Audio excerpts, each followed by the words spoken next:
I will be joined by trading buddy number one, Ash, very shortly. We'll also be joined today by George, who will take us through what he's looking at for the week ahead. I don't think we've got Simon today. I think he's got a pressing engagement at the airport. And more about that later, if time permits.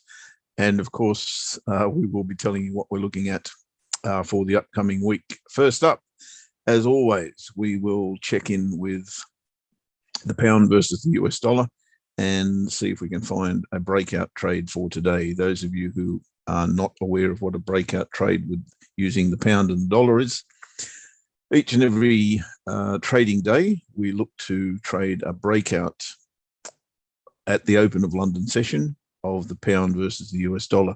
Time-honored tradition. It's not new by any stretch of the imagination, but it has its own little nuances and quirky parts about it that need addressing. And so far, in this current mode of trying to trade it or getting a... G'day, Lewis. How you doing, bud? Or getting a handle on the best way to manage this or to actually trade it is proving problematic. The current method is the range of yesterday, that being Friday, of course, trading day, and including the range of today. So we've got a high on Friday here and a low thus far today. So there's your range. And what we're attempting to do is catch the breakout of that range. Now, that's a pretty big one. And immediately I see an issue. What we try and, or what we attempt to do is get a 1-to-1 ratio of risk to reward to take our first profit. So in other words, to get safe in the market. I actually don't see that, certainly not to the high side, because we're trading straight into last week's weekly pivot, straight into, well, last week's high without any semblance of a TP1. So the downside looks okay on that chart, but here's the low here, and it is not 280 pips away, I don't believe. In fact, it's 48 pips away before we get there. So, you know, that's just rolling the dice, and anybody can do that, flip a coin. I don't think that's worthy of our attention today. So for that reason, there will be no pound versus US dollar breakout trade from me today. If you've got a better way to trade it, then only too happy to hear it. But don't tell me on one day's evidence. It needs to be consistently profitable over a good period of time. Rightio, now what am I looking at for the week? Well, let's catch up from last week first up. And good news is that euro versus the dollar that we traded last week, and we pointed this out on Monday, and I think again on Thursday, that there was a very clear false break setting up here. And false break, for those of you who aren't aware, for me anyway, is trading the return, if you like, of price underneath a broken trade line. It can be a broken pivot, can be a broken horizontal level. I don't care, as long as it's been broken and we've come back underneath that level and retested it. So break here, consolidate here, back underneath with a beautiful bar. And then the best bar of all was that one. Why is it the best bar of all? Because if the bulls are truly in charge here, as this would indicate, and many people will be looking at that, I would imagine, as going long as a reversal. The point is not that we're predicting price will not go long. What we're saying is if price doesn't go long, then it's going to go short, and it's going to go short here underneath the buying bar. So that's exactly what we did. We felt that the monthly pivot wasn't going to be any risk to us. Well, that's not quite true. It will be of some risk to us, but we felt we could trade through that. And fortunately, we got a good boost with the US news on Friday. I think it was Friday. CPI figures, which of course bolstered the dollar stocks quite substantially, and we're able to take advantage of that with our false break setup. So quite pleased with that. I've taken 2 lots of profit, and my stop loss is currently at entry on that one. Second lot of good news was the other trade that we took on, I think it was Thursday that we took this trade, was the NASDAQ, but it wasn't the first time we'd taken this trade on the NASDAQ. We did see this bar here, very, very similar in nature to euro versus the dollar, of course. We saw this game changer bar here on the daily chart on Friday of the week prior. And then we got this inside bar on Monday. And we placed that order immediately on Tuesday morning. Dubbo me. Dubbo means stupid in Australian. What do you call that stuff? Not rhyming slang, colloquialism. Stupid me, put my stop loss in the wrong place, which was about here somewhere, as I recall.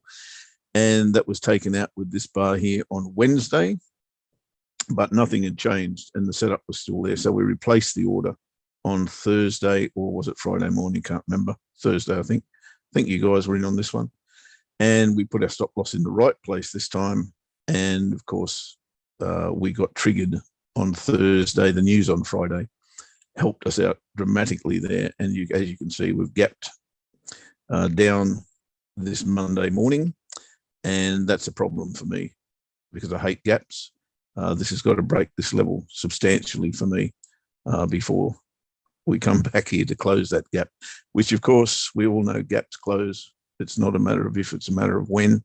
Hopefully that's in 2025 as far as this trade is concerned. We've got to get through that level, which is pretty much a confluence. I have taken 2 lots of profit and I have moved my stop loss into profitable territory. I've moved it just above the 2 pivots, the daily pivot and the weekly pivot. Now, if this does bounce off here, I'm suggesting that we have got protection in those pivots, and hopefully that is the case. We will be quite happy, of course, if that doesn't return to that area and go straight through. If it goes straight through here, comes back and retests it, that's looking extremely ominous for the NASDAQ, which to my mind has got further to go. We've had 1 phase retracement, 2 phases. Maybe that's the retracement. This is the 3rd phase, which to my mind could take us down to here. And I'm saying that on the back of this particular scenario. I could use any tool, I suppose. First phase went that far before it retraced. Second phase went that far before it retraced. And if this works, that was the retracement. The 3rd phase is due to go down to there. It's all happening very, very quickly, of course. And if we are fortunate enough to get that, we'll have a very, very good result out of the NASDAQ, which I'm pleased to say is now in profit net on those two trades. That stupid move that I did in the first instance last week by putting my stop in the wrong place, but picking it up for the second time. And I've got to say, I always remember this when I was learning to trade. The hardest thing to do, I believed, was to get back into the market after you just had a loss, trading exactly the same thing. It takes a few kahunas when you're just learning to trade how to do that. And I'm very fortunate that's no longer a thing for me. And I was able to take advantage of that. So got my money back and now looking quite good on the NASDAQ. Let's hope that continues. I'm going to save my weekly preview until later in the day because we do have Ash coming up. He's with me now. And then George, I'm not sure if Simon's coming in. I'm pretty sure he's not. But Ash has got to go early and I'll get back to my previews when I have a bit of time later on. So without further ado, let's bring him in. G'day, buddy. I can't see him, but I know he's in the room. Ash, where are you?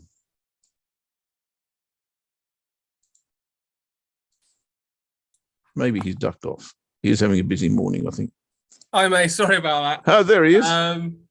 I am here. Hold on 1 second. It was. You've got a busy morning coming up. I know that. So. It's just, yeah. There we go. That should be better.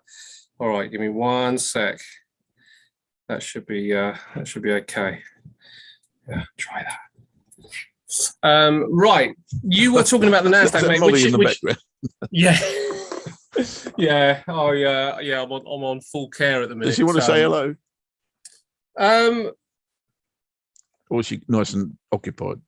Yeah, kind of occupied. Right. I seem to be getting tied into things, mate. So yeah, so first the Nasdaq, mate. Now, the first thing is, yeah, congratulations on getting back in, mate, because I find that really tough, you know, to sort of if you make that mistake to sort of like go back into the same market, it is difficult. It's not an easy thing to do, and you do need to have some really good strength and, you know, some mental strength and really conviction, you know, to know that you're convicted to that particular trade. You've got to be confident that it's going to work out, because, you know, it doesn't work out once, starts going through your head that it's not going to work out a second time. So fair play to you on that. Yeah, it took a while to get that courage. I got it, not this time round, but, you know, 10 years ago, I would never have been able to do that with just relative ease. You know, it's just not an issue anymore. But yeah, it is an issue when you first try and do it, I can tell you. First, especially if you get a couple of double losses. You go, oh my God, what am I doing? Well, exactly, mate. And you know, it's interesting because the market really, as you say, Friday really did help out. CPI numbers were not favourable, and it just started a row. And also, you got expiry as well. Futures contracts are shifting over to the next contract as well, so that never helps. The market kind of recover in sort of instances like this. Now I'm going to bring up my screen here. So shorting, the gap is likely to close. Now the gap here, so I've got a futures market. Now the gap is probably more of a futures contract market than anything else. Let me just see what the I'm not sure where that is actually. Oh, here we go. Oh no, there is a gap. Yeah, so we got gaps kind of forming here. It's got to shoot through that level. I think it might well hold on, mate. I wonder whether that gap could well be closed today. I'm not adverse to kind of going on for a little bit of a long. I can't see your screen, mate. Oh, sorry, buddy. Just me. Sorry. Not sure why that is the case. Let me just going to do one thing here. As you can see, I wasn't fully prepared for today's session. It's a 4-year-old problem, isn't it? It really is. 6. 6. Oh my God, fathers, where'd that time go? Yeah. There we go. Right. So Nasdaq. Oh, I don't know why it's not sharing. Why is that not sharing? Yeah, look, as soon as I saw that gap this morning, I waited a little bit and thought, no, I'm going to have to take more profit here because that gap is likely to close. But I've got to say, price action so far is not saying that. Yeah, I'm. Do you know what? I've just bought the FTSE up again. Actually, I'm buying it here. I've just taken a long on the FTSE. I've got a few longs on it, and I've got this short up here as well. But I'll just put another long into place. I think we're going to get to close this gap. Mm-hmm. And because of the futures stuff as well, I've been paid some money in swaps, which I was a bit sort of surprised this morning. My buy position should have been well down, but I've been rewarded with swaps for whatever reason. I got euro positive as well. Yeah, well, right, yes. I mean, I can never work out these swaps, but anyway, so this is where we're at, mate. So I've just bought the FTSE. So if anybody's interested, there's, you know, I think it's a long. I think that we could creep back into this area here. I think the same with the Nasdaq as well. I think the fact that we are down at this level, I think we do get to close the gap, maybe even the daily pivot. The reason for it is that we have got this going on, and I think this could be quite significant for us. So this is what we've got. This is what we got this week. Nothing. No, all this sort of like stuff here. GDP from the UK, terrible, really. I mean, it really is starting to look pretty dire. for the UK economy. Trade balance as well is never good anyway, but manufacturing production is down, so the pound doesn't look particularly good. But when we start to kind of like look through what else is on this week, PPI from the United States, all this sort of stuff is important. But I think this is really going to potentially produce quite a quiet week. The fact that we've got those weaker numbers from the UK, that may well promote some buying with the FTSE and some selling with the pound, because people will be, wondering whether the Bank of England can go quite as aggressively. So, we got those sorts of things going on. Obviously, retail sales, but this is where it gets really interesting. So we're looking at Wednesday when we have the statements. And because the statement is out on Wednesday, I wonder we might just get a little bit of buying pressure into that particular address before we really collapse again. Whether we collapse again, I don't know. And it really will probably come down to that statement. It'll be dependent on what the Fed say. It doesn't look good. It doesn't look like they're going to say anything particularly positive and anything that's going to drive the market higher in the longer term. But you never know. We've also got ECB President Lagarde speaking as well on Wednesday. And then I reckon they're going to say Thursday, we're SH1 double team themselves. Yeah, absolutely, mate. Well, this is Thursday we get the Swiss National Bank and the Bank of England. I think this is going to be quite interesting because the Swiss National Bank are not in anywhere near the same situation as the other national banks. They're similar to the yen in some respects. I think they stick where they are. I don't think that they will be quite as worried as the other central banks about inflation. Inflation's kind of hitting around about the 3% mark, around about there. But the Swissy's been relatively strong in as much that they don't want the strength of the Swissy. So I don't know whether they're going to say anything that would be that hawkish, personally. So the Swissy could potentially be a sell after Thursday. And the Bank of England, who knows? I mean, I don't think the numbers support rate hikes, but inflation definitely does. So, is it going to be another one of those situations where they just haven't got a choice? They're just going to have to go. So yeah, I wonder whether we might just get just a little bit of a relief rally today. Probably aiming, sort of back to the FTSE up. I reckon we'll probably be aiming somewhere around about the daily pivot. So we could be looking for. I mean, that looks like a 100 pip climb. I don't know about that, but maybe coming back to the top of the bar here. That's around about 50 pip. It's 30-ish from entry, but it's about a 50 pip climb. That would be first. Just chat, mate. Oh, sorry, I'm on the wrong screen again. No, I don't normally flip screens, but I just wanted to show you the data. There we go.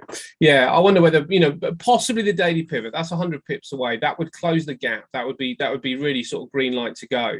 But I reckon this is first contact, the top of that particular bar today. So, it's around about 50 away from where we are now. So I think a little bit of relief rally could be in. I think longer term, it does look pretty bearish though. Look at this on the month so far. Mm-hmm. That's a terrible looking month so far for the FTSE. And I'm going to let I'm going to let this upper one. I've got a short, as I say, up here. I'm just going to let that run and see what happens with that one, and just start buying up. Could be a trend line down here as well. Probably, yeah. That would link pretty well. But we're still looking at another 3% drop on the FTSE, near 3% drop on the FTSE before we get any kind of relief. Difficult though, and overnight. So I've got an account with a company called Celsius, and Celsius provides crypto yield. And overnight, I got a message from them saying that they are stopping any withdrawals on their cryptos because cryptos are tanking as well. Yep. So you're getting all these things things are lining up, mate, which are basically saying the economy's in big trouble. Yes, indeed. Things aren't looking good. Incidentally, on that, I think gold looks fantastic. Gold, had a bit of a poked its nose up there, didn't it? Yeah, down at the daily pivot to me is a buy area, and I'll be trying to take it on again because this bar on Friday. You consider what happened on Friday with this bar versus this bar and this bar and this bar on the VIX, this bar here on the VIX, it basically is telling you, and actually, most important one here is, where's my dollar index? Yeah, it's right up there now too. Yeah, I can't remember what the dollar index is called, but if you look at the euro, it's pretty much the same thing. Euro dollar, this bar here. So everything was coming down against the dollar, and gold and silver managed to put in these really strong bars. Now, this to me is a really strong signal to say that gold is a buy, and the seasonal timing is absolutely on the money for a gold buy now. Okay. Yeah, this week, almost to the day, it is a buy period. So gold looks good. So I'm looking out for that, mate. I'm looking out for little pops in the FTSE would be great, but ultimately I'm looking for a gold just to come back just to that daily pivot, and if it does, then I will be taking it on. I really like it. Well, I can still give you an argument the other way. Yeah, well, do you know what the pattern is? The broader pattern is interesting because you as you say, you've still got that big pattern, but it's just the reaction on Friday, mate, I think it was quite marked. Yep. Oh, so look, I think the daily chart looks very clear that it's a false break to the downside, but I'm also seeing three little Indians staring me at the face in the face on that chart you were on before. I can't remember which one it was. Daily. This one here? Yeah. Yeah, they're just staring me in the face and going, false break, false break, false break. Yeah. Yep. Yeah. So, yeah, look, I'm with you from a fundamental basis. You've really got to think buying gold, I believe. Well, you don't have to do anything, but, I have to think that in my head, that it makes sense to do that. But the chart's not telling me that. Yeah. Well, that's me, mate. Anyways, is George in today? George should be in today. I don't know if he's in the room yet, but he should be here. Yes, gents. There he is. Oh, brilliant. Just popped in. How are you all doing? Yeah, we're doing very well, mate. Doing very well. Just watching the bloodbath that is the global stock market right now. It's fascinating, really. Who knows where it stops? Well, not for a while yet, I hope. No, well, you've got that NASDAQ. It's always interesting, isn't it? I mean, we just want to share my screen quickly. Yeah, you do it, mate. Give me 1 second.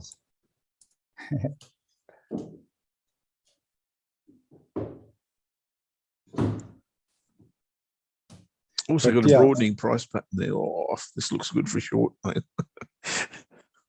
Sorry, George. I'm just trying to talk myself into trading gold short.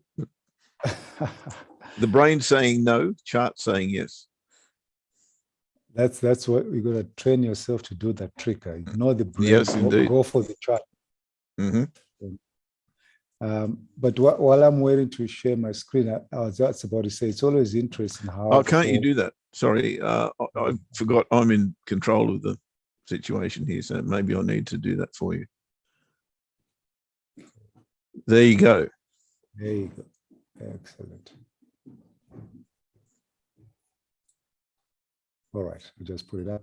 So I was gonna say it's quite fascinating how we talk for weeks and weeks and weeks on end about I keep saying this is my sell zone, this is where I'm gonna sell. And then when it happens, it's so dramatic. Yeah. and you kind of wonder, wow, I hope everyone picked that up. Now we spoke about euro, we spoke about UK 100, as all of that has been the sell zone. I think those we focused on that. We spoke about S&P 500 on this bear channel line. So everything is kind of played out. The only trade I managed to pick up, which was good, was a sell trade on the Hang Seng 50. So that made me good returns. on is it Thursday or Wednesday? I can't remember now. But all of these set up at the same time. So I mean, if you're a 5-minute chart trader and you had picked up one chart to look at, you should have been able to work with one chart, and whether you made super duper money or not, should have at least be able to come out a couple of percent at the very least, I think.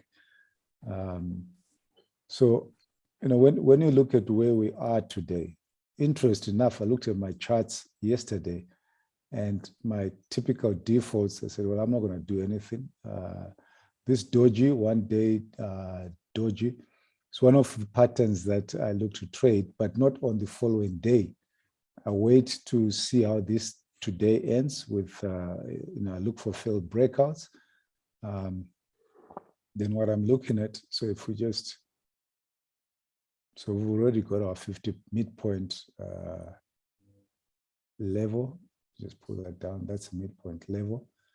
And if we get a failed breakout today, and then we get an attempt for the market to come and test the high of this one bar doji, then I'm definitely going to be looking for shorts with the idea of trying to go down here. So it's still very bearish, but now I'm really waiting to see if we get a double top with this range, Friday's range, or anyway, anything in here. Beautiful wedge top. I like that 1, 2, 3. So that was a good trade to take. So I picked that trade. Pretty beautiful on the day, and then gotta wait for that. So the other one that I just look at by default to see, I switch my charts to the 5-minute. I actually, when I got up this morning, I said, let's have a look at what's happening with the German 30, ready for me to trade it, because I had certain levels that I'll be looking to go short at. I mean, this gap down was a bit of a surprise when I looked at it, but it's fantastic.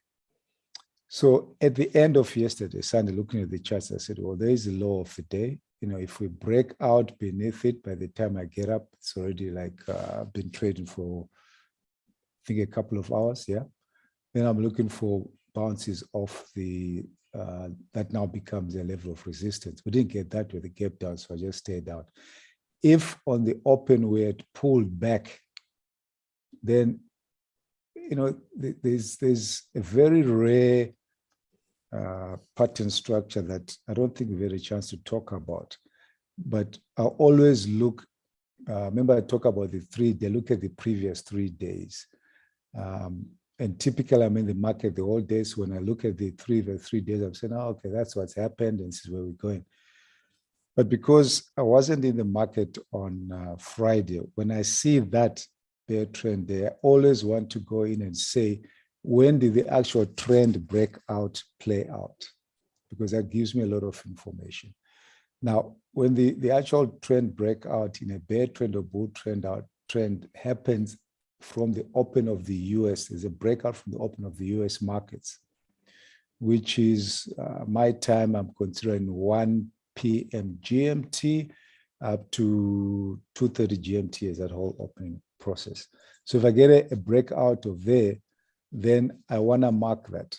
Okay, so the breakout into the bear trend, the US markets was here, strong breakout.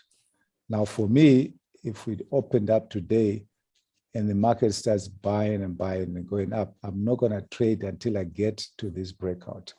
I want to see if the bears that created the breakout during the US markets are strong enough to defend that level of resistance and then take a trade. If we get above that, then I go to anything else I see on the charts, and on Friday there was a gap down into trend. So there was a gap down at this level, but the breakout from previous lows occurred here. So these are levels of resistance I would have been looking to sell. So still bearish. I'm going to wait to see what happens with this gap down. So today I'm just going to look at, I'll come back a few hours, end of day, and see if the bulls come back and maybe come and test back here. Then I'm going to start looking for sales. Something happened with S&P 500, so the breakout into US markets there. UK 100. Now, what I saw the UK 100, there is breakout below low of previous day, that level. And then that was a breakout at the open of the US session. So again, a quick look in the morning, hoping to see if the market was opening where it closed and come back and test that. Didn't, kept down. So I'm gonna wait for to see if these levels are tested. That's present where I'm at. And once I get to that level, then I switch to the 5 minute and I look for trades. Yeah, interesting, mate. So really, you're looking for pullbacks this morning, one way or the other. If this was to continue lower from today, would you still look at these areas tomorrow or Wednesday, or would you be waiting for a new area? No, if we close on or near the low of this candle, then that's nullified. Then tomorrow I'm starting afresh and looking for ways to go into the market. So I just remove all of these, and I'll just have the high and the low. So this is really today's play to see if we get any pullbacks. Otherwise, tomorrow if it carries on like that, I'm gonna carry on, conscious of any pullbacks, but I'll trade actively. George, question. Yes, sir. On the HK50 you've got there, you say you like the 1, 2, 3 fail, right? 1 fail, 2 fail, 3 fails. That's very similar to what I trade, which is, I call it 3 little Indians. Have you got a gold chart there? I don't have a gold chart, but we can put it in very quickly.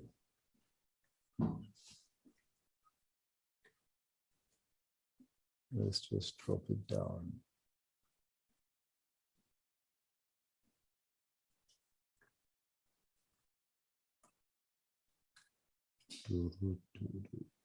Okay, let's do a few little tricks on it so that I can read it.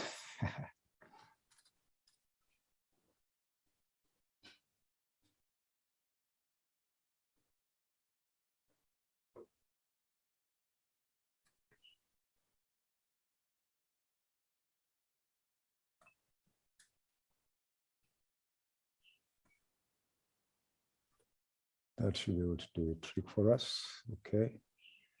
Let's go to the daily. Okay, so the last 3 highs, does that kind of do anything for you? it does. It gets me to go and grab a cup of coffee, because I would suggest a whiskey, but coffee's okay.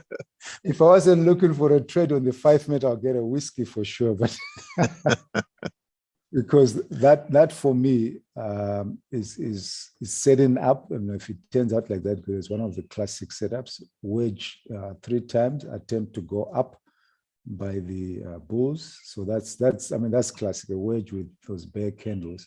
Then if we close in down beneath here, and we get a candle like that, then definitely I'm going to look on the 5 minute to trade.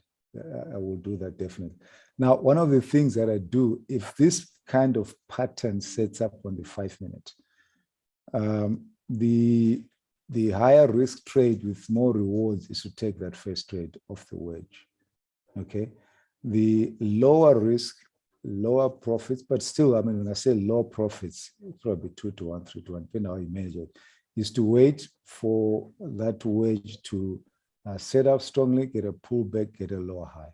So you can trade both. So what I would do, if this was on my time frame, I just say, well, where is the high and low of this wedge? Just look at probably the closes. So I can take that trade, happy to put a stop here. That's the first trade, higher risk, but first trade, because if it goes your way, there is a lot more profits in this, because you can start to say, well, how far can we blah blah. Then if we get a little bit of movement, whatever happens, and let's say we get a lower high here. Now, then I don't need to have my risk up there. Then I'll just put my risk here, my stop loss rather, and trade that. So 2 options to trade. If you're prepared to accept that you might get a pullback, fine, take that. But this definitely would look like a sell to me at the moment. Yeah, of course, we've got to see that candle close, I guess. But yes, that's the absolute key. Yeah. So beautiful little trend of a 10. Yeah. So that's a good one to look at. The reason I took gold off my chart, I mean, we spoke about it forever. I think I told you when I look back the past 6 months, I took a few gold trades, made good monies, but that's it. You know, it is a tough one. I'm looking for the long. I mean, Jeff and I are on different sides of the coin here, but my things, looking for the long with gold, and it is a bear flag. It's there's a lot of negativity out there, but there are other sort of things that suggest to me that gold is a buy. But I'm with you, George. I find it just it's a tricky commodity to try and trade. It's just kind of knowing the kind of environment that gold does well in has proved to be sticky, because the environment should have been perfect for gold, and it hasn't really done anything. In fact, it's done quite the opposite. The one thing I would say, that it's held on pretty well down here.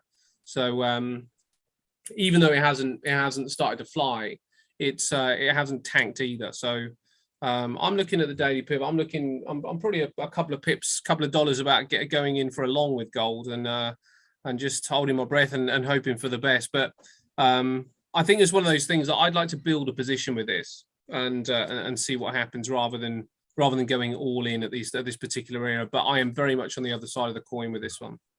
If you build a position over time, it makes sense. I mean, from just looking at the price action chart, where would I look to go long? Same place where if I took a short and the market started bouncing, then I'd go long. So yeah, I mean, this what is this? This is low of what? That's in January. That low, and this one goes back to December. So there's a double bottom here. So if this wedge plays out, but when we get here, if the bulls are strong enough to force a 10, that's where, if in shorts, either scale out if you haven't put in the whole position, or take your profits. If we break beneath that, still holding on to your shorts, but if we create another double bottom here, then you see the lower low double bottom reversal, or a perfect double bottom, and it would correspond, interest enough, to the measured move of the wedge, right? That's exactly where those patterns where you wait there and say, well, let's see what this candle does. If you're on the 5 minute, either it smashes through and you just take another trade and carry on, or it reverses, then you got to make a call whether to come out of your trade or not. So I will be looking for longs down here if this fails, the wedge pattern. I think it's a great chart. I'm almost tempted, if this candle closes as is, to do an OCO. Because I think if it breaks, I'm down with that, mate. Yeah. Because actually, if it breaks those highs, it's going to break the pattern, and it's also 100%. Going to be, and considering Friday's bar as well, a lot of people are going to have entries above that bar. Yeah. So, 100%. If that turns and breaks above that, then I just need a follow-through candle. So I might be a day or two behind you guys. To confirm the actual breakout, and if I get a pullback, then I'll be looking to go long. Yeah. Remember, once I see the setup on this daily, then I switch to a 5 minute if I was trading this. You could be in a day and a half before me, mate. If you're going on a 5 minute chart, I can tell you. Anyway, thank you for sharing that. Nicely, yeah. Okay. But no problem. So we'll catch up. Live trading profits Wednesday, 9:30 GMT, which actually is not London time always, but 9:30 GMT. 45 minutes. Look forward to seeing you guys in. Thank you, gents. How was the marathon last Wednesday, mate? See you next week. All right. Cheers. How was the marathon last Wednesday, George? How is this? Sorry, I missed that. How was the marathon last Wednesday? The marathon. Oh my wife is shouting. There's a marathon. I'm useless. I don't watch the news. I don't do stuff. I meant the trading marathon. Oh my goodness. Oh. She can hear this. She said, "Oh my word, this guy is clueless about his work." No. It was great, actually. Thanks for raising that. I'm chatting with Paul B. Run this now for about 3 months or so. We're gonna keep having the marathon, but I'm scaling it back dramatically. From 8 hours, it's gonna be 4 hours. And that sounds better.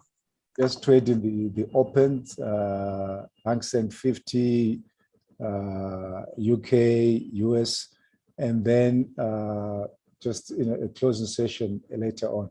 And the reason for that is, I stay in front of my charts, but I just find that while I'm almost like coaching, right, in the live trading thing, Mm-hmm. I'm not executing trades. I'm missing trades because I'm so focused on coaching the guys, talking entries, looking at patterns. And I realize that guys get a lot more value, at the open with all these dramatic moves. And I can then point them in a direction. Then I can switch off and go and trade and come back again.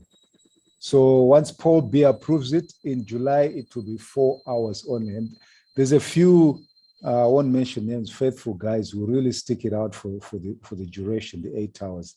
And I'm sure they probably will appreciate it as well. Yeah, look, very familiar issue that you raised. Ash and I are very well aware of it, and have been for some time. So yeah, look, I think you're doing exactly the right thing, mate. Thank you so much. We'll catch up with you next week. All right, excellent. Take care, guys. Cheers then. See you, George. Bye-bye. Cheers. Take care. All right, we're about to lose Ash as well. So Ash, anything to add? Well, just really gold. I mean, gold's the one I'm really watching today. I know we're on different sides of the coin with gold, but I really like it, mate. That's the thing I'm watching today. I've got a FTSE on that I'm going to hold on to and see if it hits those highs. But gold's the thing that I'm really keen on. That's the I'm Cool. actually hyper keen on it. So we'll see what we got on Thursday. Whether we get triggered in. Secondly, whether it's if it does trigger us in, whether we're in profit or not. But that will be my kind of main sentiment of the day. Not interested in the OCO? I like the OCO, but I don't like the short side. I like the idea though, but I don't like the short side. I prefer to see if there was a buy signal above. There's just too many things really with gold which suggests to me that we should be going higher. Why we haven't gone there yet, I don't know, but there's too many things that suggest we should be. Yeah, happy days. But look, you won't get an argument from me, but you will. Yeah. Look, well, your let's see logic how we is get on. Sorry, you go. We'll see what we get on for Thursday, mate, because I think by then we'll definitely have a bit more information. We would have had the FOMC out by Wednesday, so these markets are going to move. I would have thought, and we'll get sort of some. I would have thought winners in that argument by Thursday. Well, if I go OCO, I have to win, right? Yeah, you win. You're going to win, yeah. Unless you get triggered in both, yeah. Yeah, you don't want to go. You don't want to get triggered to the short side first. I wouldn't have thought. Which actually is a danger, isn't it? If you think about it, it could be a danger on Wednesday that you do get triggered in both. Yep. Yeah. Look. And Super Thursday on top of that. So yeah. Anyway, mate, I better shoot. You're going to go. Thank you so much, and I will see you Thursday. Thanks, guys. Sorry it's a bit patchy today, but I'm on a little bit of a school run this morning because my girlfriend's away. All right, mate. Have a good one. We'll catch up Thursday. Thanks, buddy. See you soon.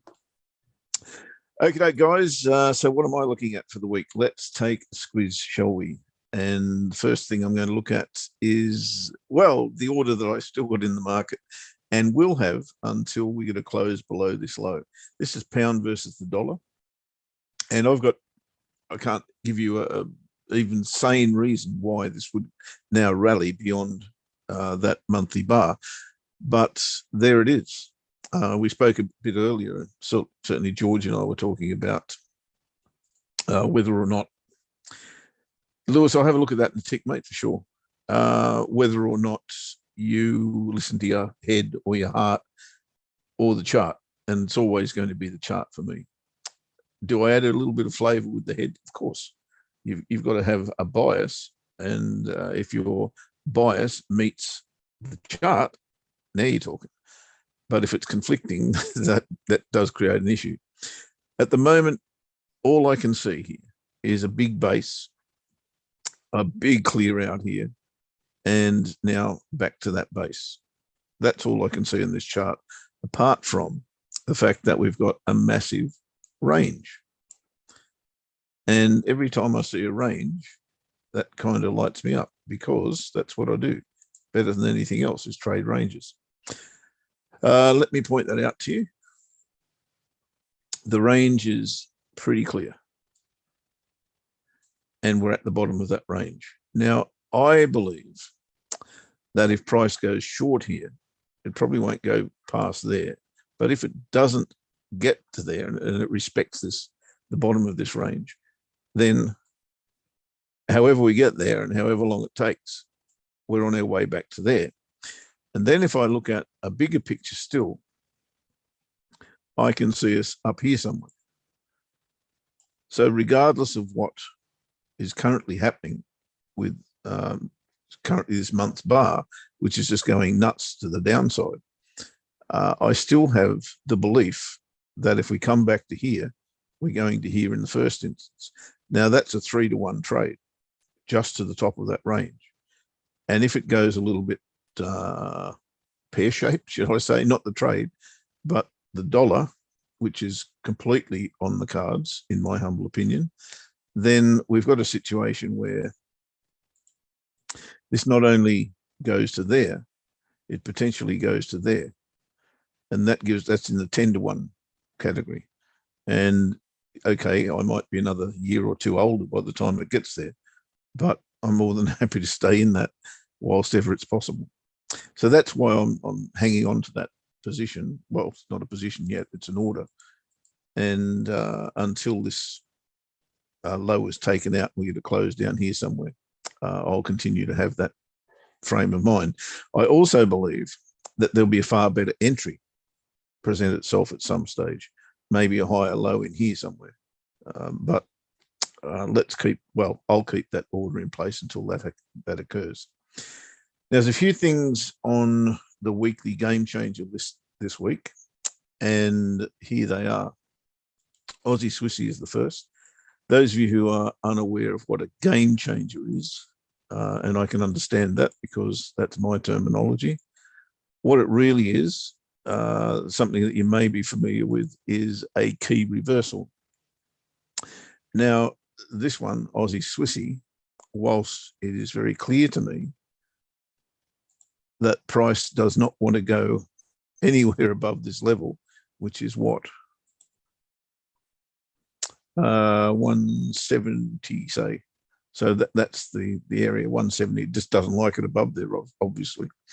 And it continues to sell off every time it gets there. And of course, we're in a channel. We're at the top of that channel. We're at the top of the range here. The channel's arranged for me. All I need to see here is a lower high, and I'm in. I could trade that bar or that candle if I chose, being a game changer bar. But what does that get me? Entry there, stop loss there, or should it be there? Probably there. 180 odd pips. And my first target or my first support level is 5 pips away, that being the monthly pivot. And you say, okay, we'll get your entry below the monthly pivot. I get that. But then my real potential reward starts to happen around about this area, which is not even half of the risk that I'm taking. So why would I want to take that trade? I don't want to take that trade. It's going to keep me in there for weeks on end, and the potential reward is less than 1-to-1. Not against trading less than 1-to-1, but what I am against trading is holding my money in here for all of that time just to get that result. And I don't think it's worth it. That said, if on, say, the daily chart, we came back and put in a lower high in here somewhere, different story, because my reward to risk becomes far better. And that's what I would be seeking to do. And this is the case with pretty much everything on the weekly game changer bar. It's exactly the same. So I won't dwell on that because we've got one candle reversals here, is what I call them. Is it going to reverse? I don't know. Is it tradable? Not for me. Scalpers would like to look at that, and they'd probably want to trade it down to here somewhere. I'm still looking for the lower high scenario. That's Aussie Yen, also a weekly game changer, as is Aussie Kiwi. But again, one candle reversal. Sometimes they work, sometimes they don't. I want a far better average than is available with those. Swissy Yen is another, exactly the same chart, right? So let's just move on to the last of them, which is US dollar versus the Canadian dollar. This one a little bit different, but eminently untradeable for me. Why? Because, sorry, I was going to explain a game changer bar to you guys, wasn't I? Those of you who don't know, game changer bar is a candle whose high or low, depending on which way we're going. In this instance, this candle is bullish, so therefore it has to have a low lower than the previous candle, which it has, and it's got to close on or near its high. In the instance of going the other way, we've got a high higher than the previous candle, and it's closed on or near its low. So that is a game changer bar. That one worked a treat. This one could well work a treat, but again, here's your risk. 300 and let's say 10 pips. Here's your potential reward until you hit support, 90 odd. Doesn't make sense. So, and always with these weekly game changer bars, it's not about trading that bar. What it is about is getting a potential direction for the week. And that's what I take on board here. I don't say, okay, I've got to enter here and take profit here. All I've got to know is this is telling me this is headed higher. And if I get a pullback, let's say to the weekly pivot, for instance, then I've potentially got to trade at a far better reward to risk than is available with that weekly candle. Now, of course, there is context to be taken into consideration, and always, always, always, I will look at the bigger picture, and the bigger picture is telling me we've got a double bottom and a mess at the end of the day. But potentially we've got higher low, higher high, higher low, higher high. So I'm thinking the direction is that way. It agrees with the weekly game changer bar. So I would trade that if it does set up. So they're the game changer bars, not my watch list, however. My watch list is a little bit different to that, and it's pretty much all around the Swissy. CAD Swiss first up. Now, if I have a look at this chart, I'm seeing the potential for this to reverse after a long period of buying. So what do I need to see to actually be able to trade that in the opposite direction, which is my bias? Why is it my bias? Well, it's pretty much because of what I see here. Double top on the weekly, double top on the daily, bearish engulfing bar on the daily. So I kind of I come to attention when I see potential reversals. Now, if this is to reverse, the very first thing I do is say how much reward is available on this trade if I can get into it. And this line here is the line of symmetry, in my humble opinion. What has happened over here, if this does reverse, will also happen over here. So we're going to mirror image. Now, if that's the case, that takes me from where I am now. Let's say we got into the market about here somewhere with a risk of about here, 70 odd pips. If we were to take this to target, there's about 600 pips available. So 8 odd to 1. And that's why I get interested in trading these scenarios. But what I don't do is trade a 1 bar reversal. What I do is wait for it to give me a confirmation of that double top in the shape of at least a lower high. Now, if that coincides with the setup that I normally trade, happy days. If it doesn't, no harm. We'll wait for it to pick up somewhere else. Or if it goes long, same. So CAD Swissy, to simplify this just a little bit, I'm waiting for a lower high. in the first instance. Exactly the same could be said for Euro Swissy. That's the 4-hour chart I'm looking at. And the pivot area is very, very interesting to me. If I got a break above the pivots, and let's say I had a trade line coming through here, break above there, maybe it finds this level of resistance, comes back underneath and retests the confluence area, 2 pivots, trade line, boy, I'm in that like no tomorrow. Got a bearish engulfing bar. On the daily chart, we've got a double top. Very, very clearly, a lower high, again, is exactly what I'm looking for. And that's of extreme interest to me, in particular that one, Euro Swissy, more so than CAD Swissy, because I think the CAD has got a far better chance of resisting this double top than does the Euro. The last one on my watch list is Kiwi Swissy. Now, you might think this is going to be exactly the same. It's not. It's already set up. If you go back to what we're trading on the euro dollar at the moment, and I explained this earlier, we've got a break of a trade line. We've got consolidation above it. We've gone back below it, and then we've retested it with interest. Fast forward to Kiwi Swissy. We've got a break of resistance trade line. We've got consolidation above it. We've got a re-entry, and we've got a retest. Therefore, the first thought that I have is that this is continuing to go short. Let's get a bit of context about it. We've got a channel here that's pointing down. We've got lower highs and lower lows. Why wouldn't I think this is continuing to go short? Well, I do, frankly. And this bar here is also interesting to me on a weekly chart. Not quite a game changer, but almost there. But the daily tells me everything. I've got that false break. I've also got, if you're a slingshot, understanding the slingshot, how I trade it, then you understand that that's also a candle pattern that I like to trade short. I could right now place an order underneath that bar with my stop loss above it, or maybe even above the swing. What I wouldn't do is exactly that. And the reason I wouldn't do it is what I was saying before on a couple of others. The reward to risk is really poor. So risk, let's say your risk is 75 pips. You're trading straight into a low here at 5 pips. The next low is about here at 15 pips. The next one is here at about 39 pips. I haven't even got half to 1 yet on that risk.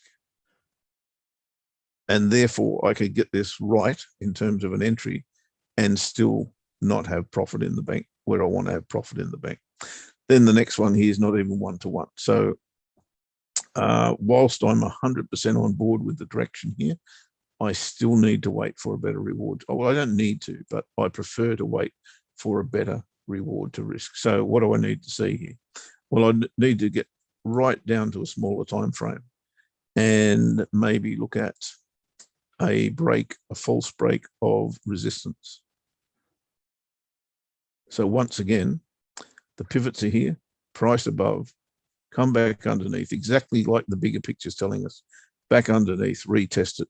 That's going to increase my reward multiple times if I can get that set up. If I don't get it, so what? It's not the end of the world. Now, that's me. Pound yen. Lewis wanted me to have a look at pound yen. Let's do that. Not pound yen. How come not pound Kiwi? Have I got a pound yen chart? I don't think I do. No. Guys, if you've got any questions on any of that, please feel free to put them in the chat box, because we've still got a few minutes left and Ash is gone, as you know. So I'm more than happy to answer some questions. Pound Kiwi, yeah, good on you. All right, big picture on pound yen. Look, the yen, man, how can you trust the yen? But here's the big picture on pound versus the yen. What we're clearly seeing is a peel off the double bottom here.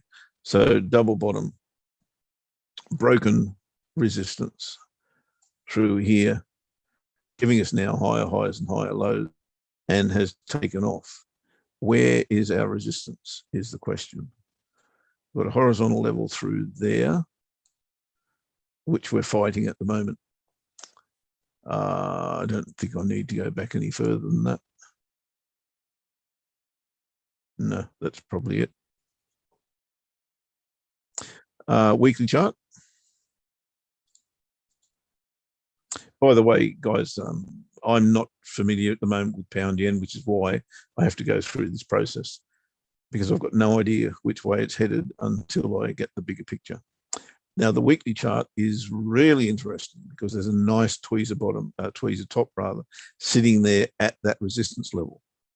So the immediate thought process I have is, if price were to come back below here and below that candle, then it's probably going to here at the first instance, maybe here to the second instance. Maybe if it reverses, once again, what do we see?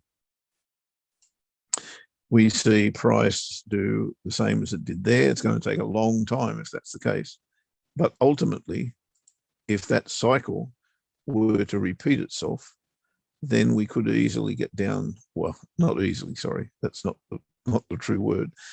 We could get down to 127.48, which is what?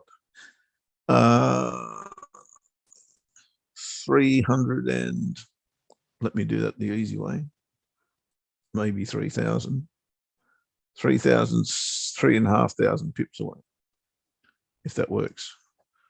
Get confused with these yen pairs. But it's potentially there, right? Do I want to go long? No. Here's the double top that I see. Here's the potential reversal at that point. But exactly like I said before, there's only one thing on my mind here, and that is wait for the confirmation. Here's that beautiful little level off which we could bounce. And here's how that would look. Bounce off here, back up here. The only problem, I don't see another level here. Got the daily pivot, but that probably, maybe in time for tomorrow, who knows. But if it gave me a reversal there, low or high, then I could look to trade it short. That would be my only thought process, really, Lewis, at this point. Do I want to go long? No, not on your life. Doesn't make sense to me. You go long. Sorry, I go long from down here somewhere, not here.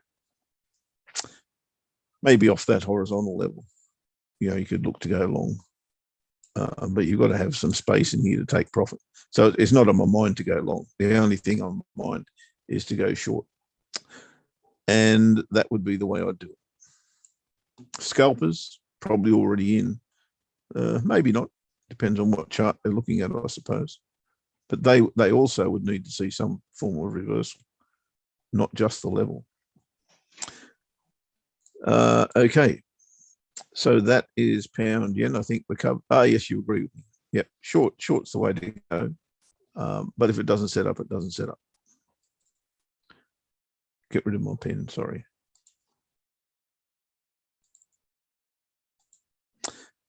Okay, I think we're covered, guys. I don't see any other questions in the box. And I think I've covered just about everything I need to. Euro, I haven't really. You know what, we're in the Euro short, or those of you who are in on Thursday should be in the Euro short. Or was it Monday? I don't know when I pointed this out, but it's been sitting there for ages. Time for Kiwi Cat, sure. But I like to look at the euro on a 30-minute chart. And it really does scream at me right now that there may be an opportunity to trade this back to the daily pivot today. Hasn't tested the daily pivot Friday. Hasn't tested the daily pivot today. How long since it has? It did on Thursday. Okay. So again, there's a bias from me intraday to trade this long. Do I have the right to do that? In terms of what I mean by the right, I have to have a signal, or two signals really. First off, needs to be a reversal pattern.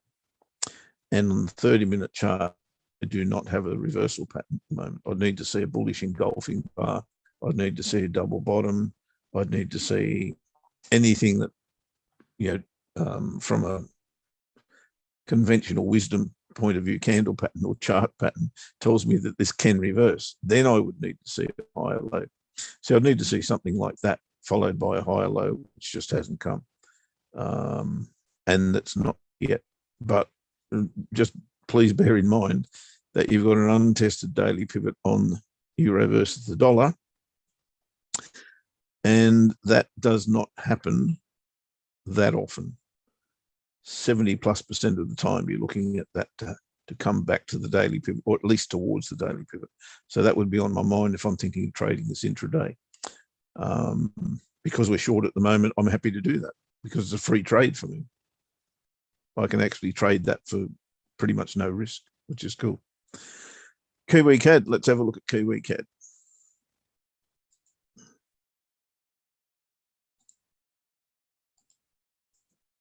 Now, in my mind, I've got a bias long CAD, short Kiwi.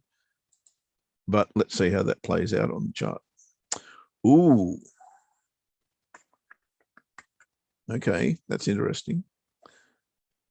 That's an hourly chart I'm looking at there. Oh, look at that. So Lewis knows what I'm going to see here. And I'm going to see exactly the same as I see every time I see a double bottom or a potential reversal. So target there-ish. And I now have to go and imagine how I trade that. But it's the same every time. And what I'm going to say is the same as I've said 2 or 3 times before. Double bottom, potential reversal. What do I need to trade it? A higher low at the very least. So I've got my reversal pattern. I now need to look for a higher low. I'm happy to accept that on another time frame. This could be, am I going to trade it into the weekly pivot and the daily pivot untested? No. So what do I need to see? Well, I think I'll wait till tomorrow because that 4-hour chart looks a bit of a mess. And look, it's possible, but it's not going to give me the right candle because we've already been up here to the, do we get to the pivots? That's a good question. It looks like we all but did. Let me have a look at that again. Not quite. So I haven't quite got to the pivots, but maybe that's near enough as damn. We've got a potential reversal bar there. Don't know if it's coming off a level, but it's a potential reversal bar. And here's where I get my hint.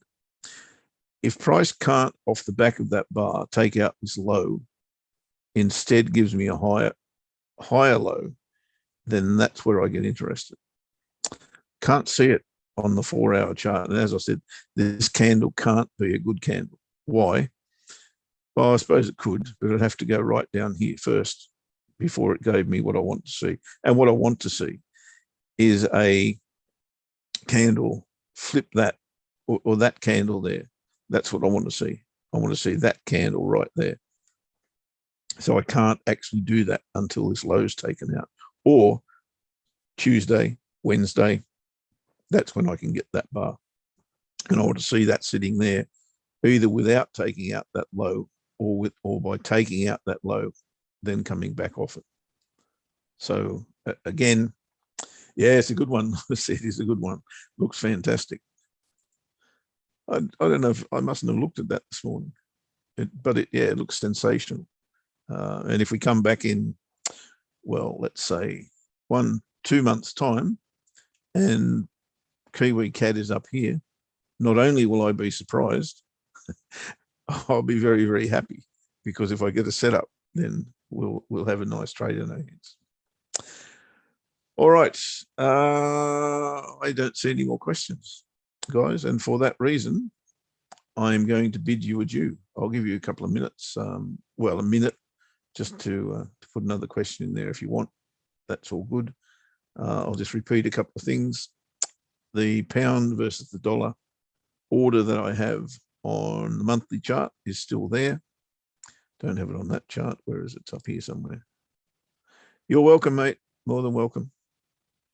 Until this low is closed below, I'll still maintain that order, anticipating, as I said before, 3 to 1 up to here. There's 10 to 1 up to the target. For that reason, I'll keep it going. Euro dollar, I've updated you on that on the daily trade that we took last Thursday. Looks fantastic at the moment. I think I would close it if we got to here. And the CAD, not the CAD, the NASDAQ. I'm not going to do anything more right now. Our stop loss is below entry. So we're doing well with that. We're taking 2 lots of profit. I think here is where I'd look to close it. But I'm also very, very much aware that if we do get some retracements here, after this low's gone, I've got to see them after that low. That low's got to be taken out. Any retracement here, I'd look to scale into that because I think this has got huge potential to go down to that level. We shall see. Right, guys, that is it for today. Thank you very much for being our trading buddies. Yeah, look, I understand that was, and that's the one thing why I took more profit this morning. I saw those gaps and got some bonus pips really, or some bonus dollars in the bank, and that's why I've closed the second part of these trades because of that gap, which I do expect to close. I hope once it does that it comes back our way. We'll put it that way. Right, guys, again, thanks for your company. Thanks for being our trading buddies. We'll do it all again on Thursday. Have a great week. Also to you, Lewis, and to all who are in the room. We will catch up again when we do. See you later, guys. Bye-bye for now.